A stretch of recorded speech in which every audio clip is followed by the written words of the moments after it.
Hello dear students. मेरा नाम अनिल कुमार श्रीवास्तव है। आज मैं बांग्लादेश और भारत के संबंधों पर इस वीडियो में चर्चा करने जा रहा हूं। दरअसल बांग्लादेश के मुख्य कार्यपालक अधिकारी या मुख्य सलाहकार या प्रधानमंत्री की भूमिका निभा रहे मोहम्मद यूनुस खान, जो कि जो बाइडेन सरकार के बहुत चहेते थे। अब तो जो बाइडेन चले गए, अभी डोनाल्ड ट्रंप ने अपनी कार्रवाई शुरू नहीं की। वो वहाँ अल्पसंख्यकों, हिंदुओं, सिखों और ईसाइयों पर अत्याचार तो करा ही रहे थे, साथ ही वह भारत से शेख हसीना के वापसी की मांग कर रहे हैं। आप सभी को पता होगा कि बांग्लादेश की पूर्व प्रधानमंत्री शेख हसीना भारत में शरण ली हुई हैं। भारत सरकार ने इस मामले में उनको शरण दिया हुआ है हिंडन एयरबेस के पास, या हिंडन एयरबेस पर ही, उधर उत्तर प्रदेश में, जो कि नोएडा से सटा हुआ है। मोटे तौर पर आप कह सकते हैं कि शेख हसीना भारत की एक हितैषी रही हैं। उनके पिताजी मुजीबुर रहमान साहब भारत के हितैषी रहे हैं और इसी के मद्देनजर भारत की विदेश नीति काम कर रही है। लेकिन मोहम्मद यूनुस खान कट्टर मुस्लिम हैं और वो जो बाइडेन एडमिनिस्ट्रेशन के पिट्ठू थे।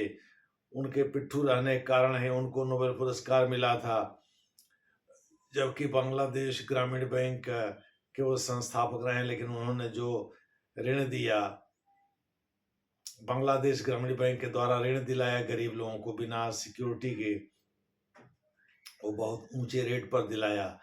उनके ऊपर सदा से यह आरोप लगता है। दूसरे शब्दों में, वह एक शोषणकर्ता व्यक्ति के रूप में जाने जाते हैं और एंटी इंडिया रैंड उनका हमेशा से रहा है। उनका और बेगम खालिदा जिया, जो कि बेगम बीएनपी की लीडर हैं, लेट जियाउर रहमान की विधवा बेगम हैं और इस समय जेल में बंद हैं।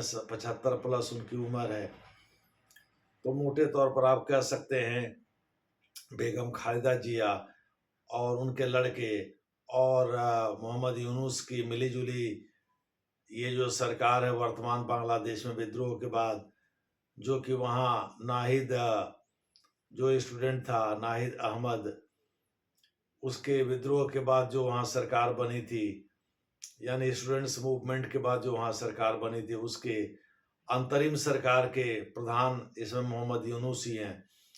वो आप थेथारे पर उतर आए हैं, आ बैल मुझे मार।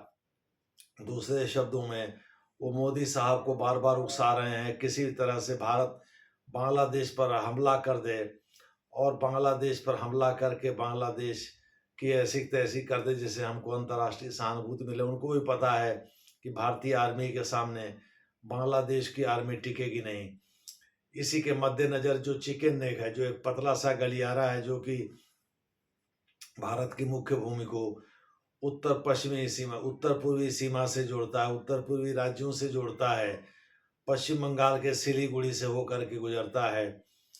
उसके पास ही रंगपुर है। हालांकि वो बांग्लादेश में, रंगपुर एक जिला है, वहाँ उन्होंने पाकिस्तानी आर्मी के कुछ अधिकारियों, कहा जा रहा है कहीं 4 संख्या कहीं 6 संख्या, आईएसआई के संभवतः 2 रहे होंगे, उनको बुला करके उसका दौरा कराया है।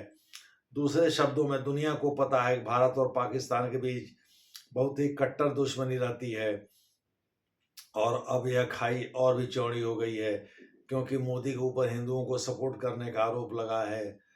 तो बांग्लादेश के मोहम्मद यूनुस खान अपना इसी में रोटी सेकने में लगे हुए हैं, राजनीतिक रोटी सेक रहे हैं। बार बार शेख हसीना को भारत से वापस बुलाकर बांग्लादेश में दंडित करने की बात कर रहे हैं, जबकि वो भूल गए हैं कि वर्ष 2013 में जो भारत और बांग्लादेश के बीच एक्सट्रेडिशन ट्रीटी यानी प्रत्यर्पण संधि हुई थी, उसमें ये था कि राजनैतिक बंदियों के मामले में दोनों देश अपने विवेक का प्रयोग करके संभव है कि वो वापस न भी करें, चूंकि उन्हें आम बंद अपराधियों की तरह से नहीं देखा जाएगा, आम अपराधियों से उनको अलग किया करके देखा जाएगा।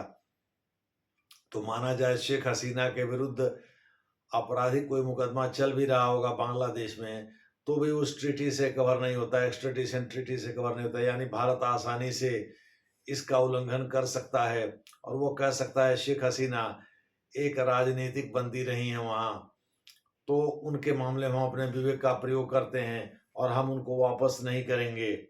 इस प्रकार से नरेंद्र मोदी की सरकार स्टैंड लेकर के मोहम्मद यूनुस को दो टूक जवाब दे सकती है।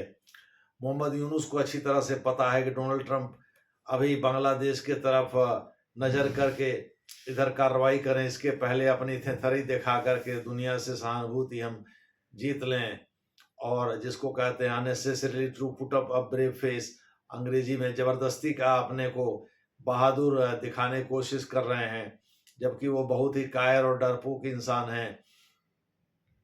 देखना है मोदी सरकार का इस पर रिएक्शन क्या होता है। चिकन नेक की सुरक्षा को लेकर के और रंगपुर में पाकिस्तानी और आईएसआई अधिकारियों के जो दौरे हुए उसको लेकर के मोदी सरकार कैसे रिएक्ट करती है। जैसे रिएक्ट करेगी वैसे ही हम आपको सूचना देंगे। धन्यवाद।